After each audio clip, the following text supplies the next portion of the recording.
Hello, welcome to Michelle's Hose again. I'm Michelle.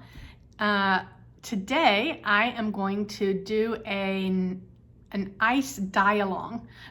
So it's not really a tutorial because I'm still like a novice at this. This is only my third piece that I have dyed.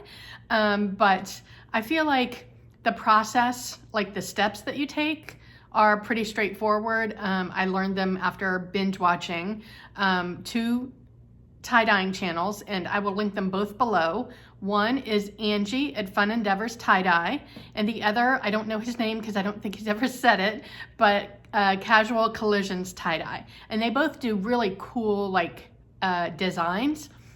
So I kind of followed along. They both have a pretty similar process. So I went ahead and followed their process. I am going to link all of the things that I've used will be in the description box below. Some of it came from Amazon and some of it came from Dharma Trading Company. That's really, and then the fabric came from fabrics-store.com. It's a piece of bleached linen. So I will link that below as well.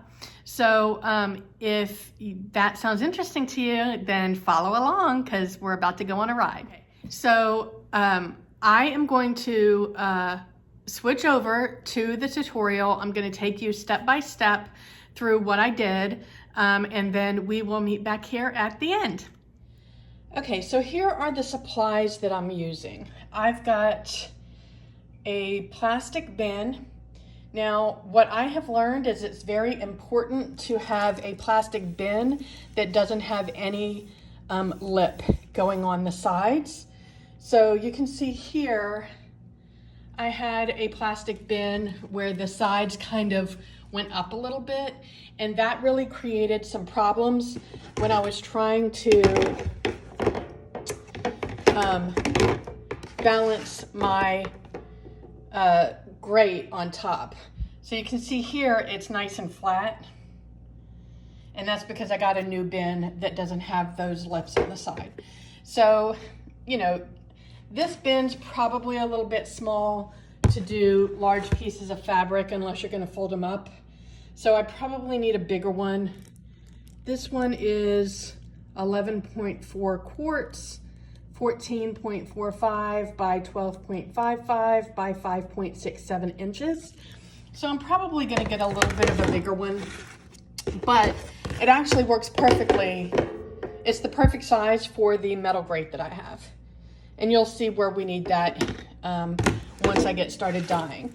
But you want a plastic bin and a metal grate that fit each other. Obviously some dyes. I am using fiber reactive dyes from Dharma Trading Company. And for this batch, I am going to use orchid, lemon yellow, and watermelon. And I just picked colors that I just feel are going to go well together. So we shall see. You want some rubber gloves. I actually got a packet of, I forget, I think there's 6 pair in the packet. I will link them below. I got most of these supplies from, well, I got all of the supplies either from Amazon or from Dharma Trading Company. I will link everything below. I've got these little plastic spoons to sprinkle the dye on my fabric once I'm ready to start that. This is my third batch of clothespins. The first batch that I got were wooden clothespins. They fell apart. They didn't stay upright on the grid. So we will see if these work. These are a little bit stronger than the wooden ones. I had gotten some metal ones that were super strong, but were too wide for my metal grid. So then I got this third batch. So we will see if these work. Then I've got these silicone cake molds, and I'll link them below. And you'll see where these come into play once we start our dyeing process. But basically, these are used to contain the ice so that it stays put on top of the fabric. And then we need some kind of either string or rubber band. These are rubber bands. string or rubber band to kind of hold the fabric, the folds in place once we get those done. And then you need a plastic drop cloth.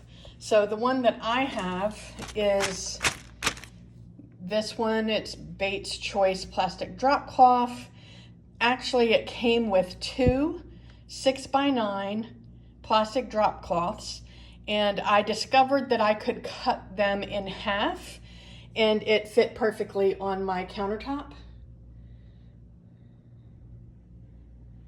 And I forget how much this is. Again, I'll link it below, but I happily discovered that it's from Lafayette, Louisiana, which is my hometown.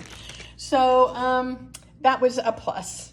All right, so those are the supplies that I'm going to be using once I get started. Okay, so I am mixing the soda ash powder with 1 gallon of water, and I'm using a rubber glove to mix it because the first time that I did this, it kind of irritated my skin a little bit. So that's just me. I don't know if I have, a sensitivity to soda ash or not, but, it doesn't hurt to be safer than sorry, so I would recommend using the rubber glove. Now, I didn't end up with a rash or anything. It was just a little uncomfortable. So yeah, I'm just mixing this, and the thing with these gloves, although they look thick, I can still feel the grit of the soda ash, so I can tell when it's completely dissolved. And that about does that. And you'll see that on my little container here, I have marked a line with a permanent marker on the outside so that I know how much a gallon is, so I don't have to fill it up with 4 16-ounce cups or whatever I need to do to get to a gallon. I've got it measured now so that it's set. So I'm gonna put my fabric in here and let it sit for 20 minutes. So hold on. Okay, so I've got 3 yards of linen here. And it looks like it's gonna fit. It looks like it's just perfect.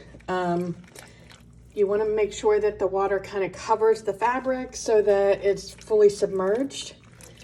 And we're gonna let this soak for about 20 minutes, maybe 30. So I'll see you back here in a few. Okay, so the fabric has been soaking in the soda ash solution for 20 minutes now. I'm gonna wring it to damp and then put it in the washing machine to just put it on the spin cycle, and that will spin out all the excess water. So I will meet you back here in a minute. Okay, so the spin cycle is done. That literally took less than 5 minutes to get it spun, all the excess water spun out. You do not want to rinse the soda ash out. You want to make sure that it stays in the fabric, because the whole point of the soda ash is it makes the fibers in the fabric prepared to accept the dye. So it makes the colors more vibrant. It makes them stay longer. They're more saturated. It keeps them from fading. So you definitely want to use the soda ash solution and not rinse it out. All right, so now I am ready to start folding my fabric into the pattern that I want, which I'm not sure what that's going to be. I'm just going to play with it. So I'm going to move the camera to an overhead position so that we can follow along with the rest of the process. All right, hang on.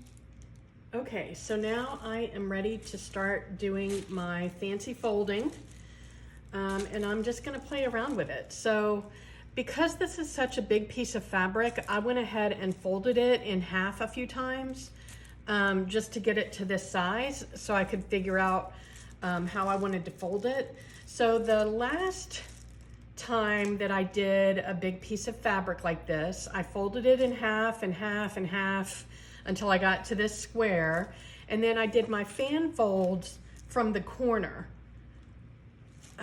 So I want to do something different this time. I think I'm going to fold it some more. So I think I'm going to fold it in a like a napkin. And by the way, I am by no means a perfectionist, so if you prefer to be much more precise, then you'll just need to take a little bit more time with your folding than I am. I feel like tie-dye, just the nature of tie-dye, is imprecise to begin with, so I am definitely not worried about being precise. I get that from my mother.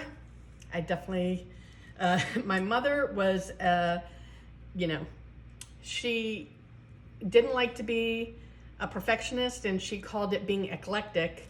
My dad was an engineer. Everything was precise.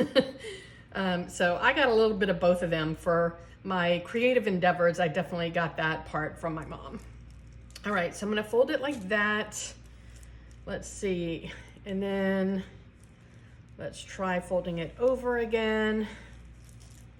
So I think what I'm gonna do is I'm gonna leave it folded this way, and then I don't know if this is gonna work or not, but I'm gonna try and fan fold sideways. So I'm gonna, and these are gonna be pretty big fan folds, as you can see, just because the fabric at this point is super bulky.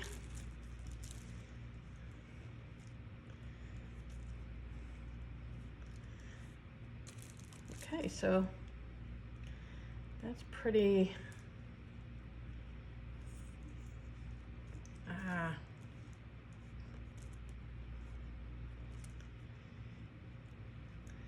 all right, so let me get, so I guess you can see that. I'm gonna get a rubber band here to hold it in place.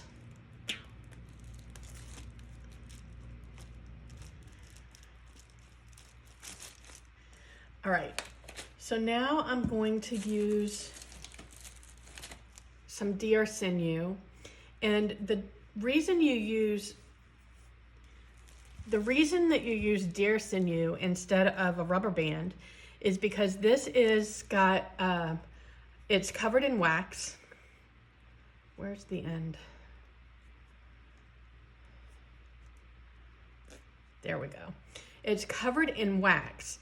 And when you wrap it around and pull it super tight, if you do it the right way, then this waxy string keeps the dye from going into the fabric at that point. So it leaves some white spaces, which are can be a nice break in the color. So I'm gonna attempt that, and I think I'm gonna do it, you know, I'm not gonna be super precise. As I mentioned, I am by no means a perfectionist. So I'm just gonna start at the end and work my way down, and I'm gonna try and keep it even-ish, but I'm not gonna worry about it being precisely even. So, yeah, just start at the end, and I'm gonna wrap it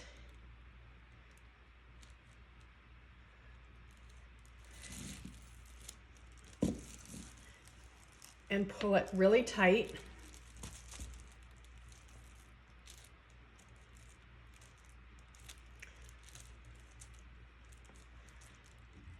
And then I'm just gonna go down the length of the fabric. So I'll do a couple of these, show you how it's done, and then I'm gonna speed this part up.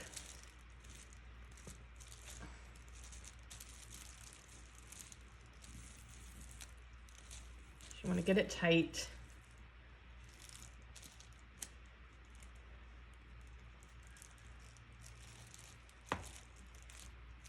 Okay, and I'm just gonna do that all the way down.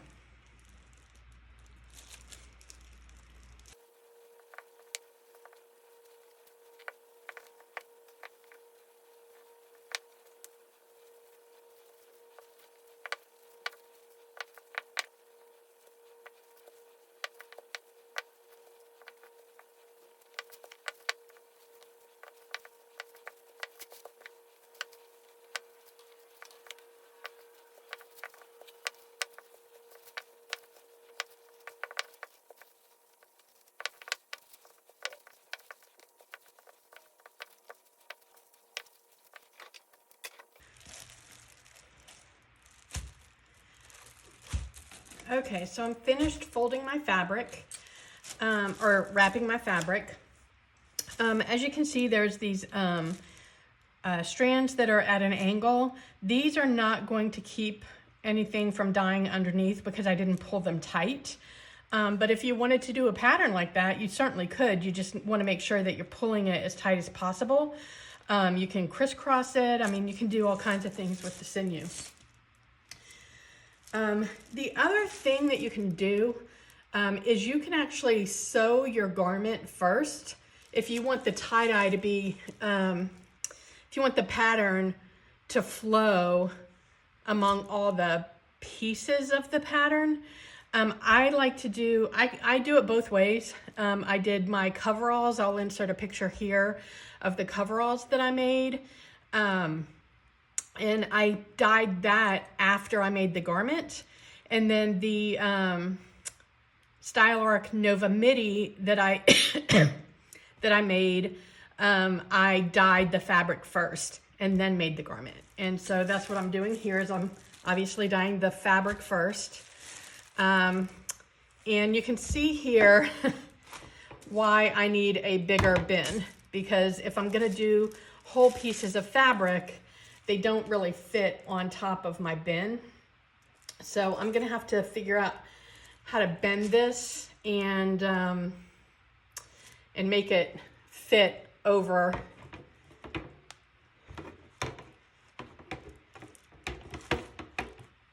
There we go. Hopefully it'll stay.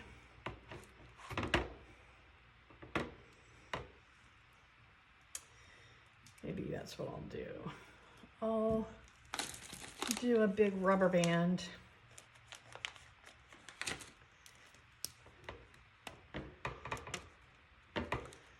To kind of hold this together there. Okay, so that works. All right, so now what I want to do is I want to wrap this fabric with the cake mold.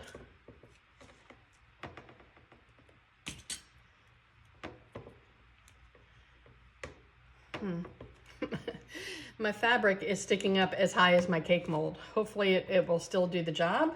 The purpose of the cake mold is to hold the ice so that it doesn't flow all over the grate, and it holds it in place so that you're basically getting the benefit of the ice. And let's see if these clips work. So the clips are intended to hold the cake mold in place so that the ice doesn't push it out of the way.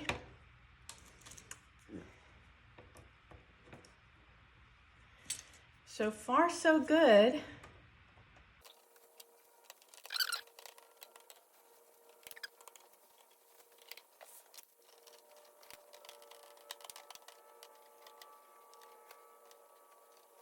Okay, so now I am ready to start putting my dye on. So now I need my little plastic spoons and I need my dye. And again, as a reminder, I'm using orchid, lemon yellow, and watermelon. These are all fiber reactive dyes. I'm putting on my rubber gloves. Okay, let's see what happens.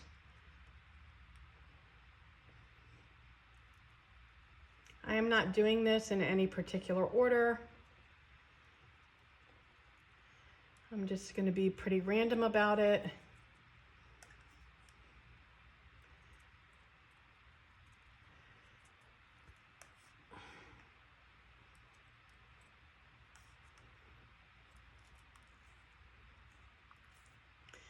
And because my fabric is thick, I'm going to put like pretty heavy concentration of the dye.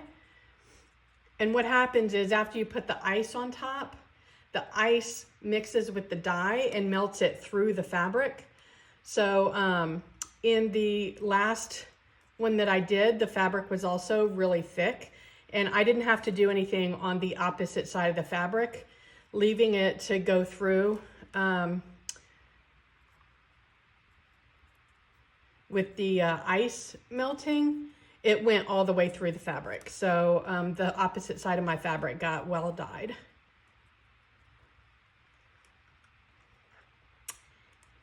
And I think I intended for this to be a little bit more random than it turned out to be. I think it's kind of evenly spaced. Hopefully the fold will keep it from looking too uniform.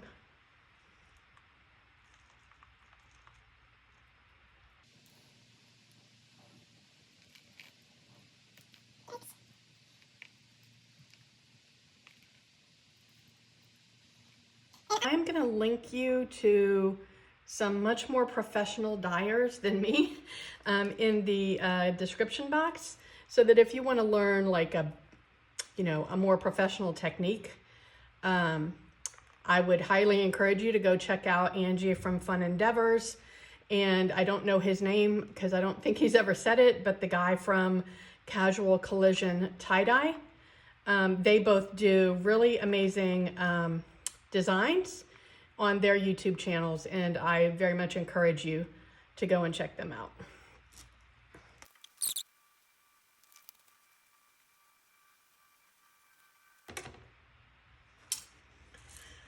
Okay, now it is time for the ice.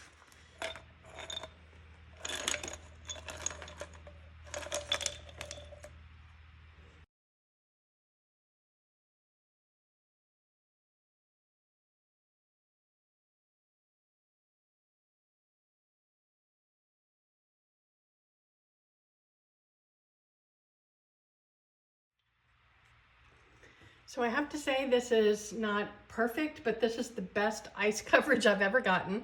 So I'm encouraged there. So I have to say, I'm feeling pretty encouraged about this coverage. So I am gonna leave this to melt, and I'm gonna come back, and wherever there's still some powder dye, I'm gonna put more ice. So I'll probably need a second layer. But yeah. I think I finally got the pieces that I need to do this right. So the important pieces are the fact that the bin has flat edges so that the metal grate can sit flat. And I've got clothespins that stick up and hold the cake mold in place. So, all right, well, I'll let the ice melt and then I'll meet you back here. Okay, so you can see here where there's still a lot of powder left. So I am going to put another layer of ice on top and let it soak through. Okay, I think this is good. Okay, so we'll let this melt through and then probably leave it to batch for about 24 hours. So I'll see you back here tomorrow.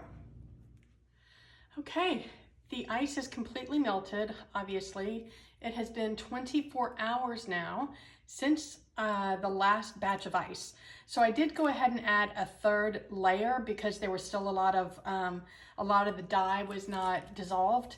You can see here there's still patches of dye that's not dissolved, but I guess I'm okay with that because I did 3 layers of ice and this is what's left. So I don't know if that means that I just put on too much dye or if that means I should have done a 4th layer of ice. I don't know, but we're gonna rinse it out now and see how it looks. So I'm gonna take you over to the sink and you'll rinse with me.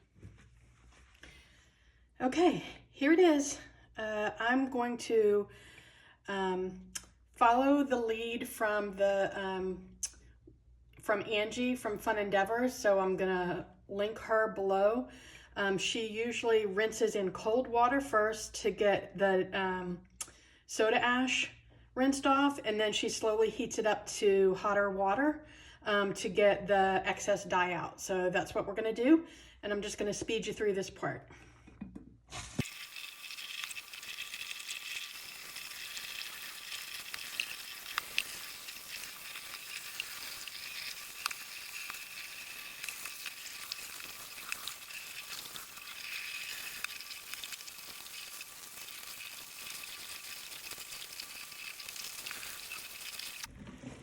Okay, I think that's pretty good. I mean, the water's not rinsing 100% clear, but it's a lot lighter than it was when I first started. And so now I'm gonna go wash it in the washing machine. I usually put it on a really short cycle. And I did get the textile detergent that Angie recommended. So I just wash it in a cap full of that and then dry it. And so I'm gonna do that and then we'll see how it looks. Okay, so that was the step-by-step process. It's pretty straightforward. It can get a little bit messy. I'm looking at my kitchen. So make sure, I didn't put this in the list of supplies, and I probably should have. Make sure that you're wearing an old t-shirt or an old shirt that you don't care what happens to it. I do tend to get some of that powder dye on me. Actually, I didn't yesterday, surprisingly, but I do have, I have 2 t-shirts that I've already used for my first 2 projects that have some dye on them, so I don't wear them to do anything except for dyeing now. So I recommend that, and make sure that you have enough space to work on. If you have an outdoors, then, you know, I would recommend doing it outdoors. I don't have an outdoors. I live in a condo. I'm on the 3rd floor. So I do have a balcony, but I don't have a water source out there. Like, it's just not convenient for me to set it up out there. So I do it on my kitchen counter. I just make sure that I do the drop cloth and that I have plenty of the space covered. And I keep everything kind of contained and I keep organized. So when I'm done with stuff, I put it away. I just try and keep my working area nice and neat. So now that it's all washed and dried, how would you like to see the end result? Well, you've probably already seen it in the in the thumbnail, but I'll post some pictures up here as well. But here it is. Actually, the picture that I'm going to post is probably going to do it more justice because you'll see all the design in it. I love the color combination. What I find really interesting is I didn't use any blue at all, but look at how that blue came out. That's what's so cool about ice dyeing versus liquid dyeing. For liquid dyeing, you might get colors from, so let's say that I used, I don't know, yellow and red in a liquid dye form. I would get orange if I mixed the 2 of those together. But if all I did was yellow, then all I would get is yellow. Here with ice dyeing, because you're using those fiber reactive dyes that are made up of other colors. So let's say, for example, that the only color I used was black, and I just did it in, but I did the bunching up, or, you know, I did some kind of a fold. Because black is made up of all colors, when the ice pushes the dye through the fabric, it splits the color. So you're going to get other colors based on what's used to make the base color, I hope that makes sense. So I didn't use blue, but yet I got quite a bit of blue that I'm imagining split out from either the orchid or the red. I'm not sure, probably the orchid. So I got a lot of blue. Now, what I didn't tell you is that I was inspired yesterday while this was processing. I have a screensaver on my TV that comes up when I'm not watching anything. And there was an image of a mountain with a lake in front of it. And there were, like, you know, pretty like landscape. And it was pink and yellow and purple, and there was a smidge of green in there. So because I was using pink and yellow and purple, I was like, maybe I need a little bit of green in my ice dye. So I actually, excuse me, actually had a bottle of bright green dye already made up in liquid form, and it's the bright green. So I actually just took that and put it on a couple of the spaces in between some of the colors. I only did it in like 3 spots. I thought it would come out more than it did, like in more spots. But so the green here is actually green that I added. yeah, so I love the color combination. I think what's really cool when you see the pictures that I put up is there are some really cool shapes as well based on the way that I folded it.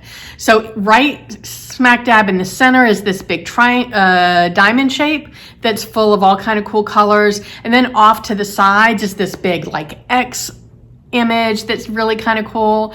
And then there's just a lot of cool breakouts of color. So my goal is to use this for a chalk and notch Marcel dress, and I'll pop a picture of what that pattern looks like up here. I would love to know your thoughts if you think that if there's something else, like another pattern out there that you think would highlight this fabric even better than that. Yeah, I'm open to suggestions. So tell me what you think. Did the process look easy to you? Because I found it pretty easy, but so tell me, did it inspire you to give ice dyeing a try yourself? If so, I'd love to hear it. If you have already done some ice dyeing and you've got pictures posted either on Instagram or you have a video up on YouTube, leave me a link below. I'd love to check it out.